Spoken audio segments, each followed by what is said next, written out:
خلاصہ پیش کرنا ہو تو میں یوں کہہ سکتا ہوں کہ ملی تھی جو صحابہ سے وہ تابانی نہیں جاتی، ملی تھی جو صحابہ سے وہ تابانی نہیں جاتی، نبی کی راہ پر چلتے تو سلطانی نہیں جاتی۔ ہمیں اس بات کی ضرورت ہے کہ ہم اپنے آپ کو سنت کے مطابق لائیں۔ آئیے، پروگرام جلسہ تقریباً ختم ہو چکا ہے۔ ایک بچہ رہ گیا ہے محمد عفان، اس کی 2-3 منٹ کی تقریر ہے، اور اس کے بعد جن 2 طالب علموں کے دستار ہونی ہے، اور اس کے بعد دعا ہو جائے گی۔ جب آپ اتنی دیر تک تشریف فرما ہیں تو اور کچھ منٹ آپ برداشت کر لیں، یہ دعاؤں کی رات ہے، دعاؤں کے بغیر جائیں گے یہ بات مناسب نہیں رہے گی، اور مجھے امید ہے کہ آپ حضرات انشاءاللہ تشریف رکھیں گے۔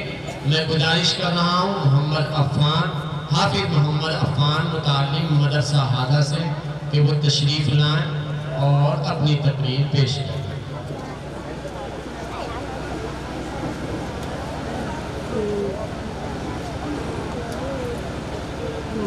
السلام علیکم ورحمۃ اللہ وبرکاتہ۔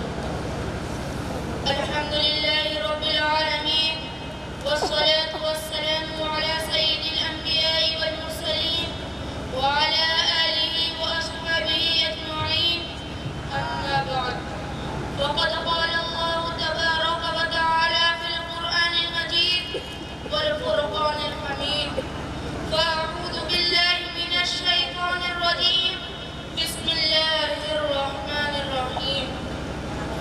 اِنَّا أَنزَلْنَاهُ فِي لَيْلَةٍ مُبَارَكَةٍ إِنَّا كُنَّا مُنذِرِينَ فِيهَا يُفْرَقُ كُلُّ أَمْرٍ حَكِيمٍ وقال عليه الصلاة والسلام من أحدث في أمرنا هذا ما ليس منه فهو رد۔ محترم حضرات، توفیق خدا بندی کا سہارا لے کر آپ کے سامنے آ گیا ہوں۔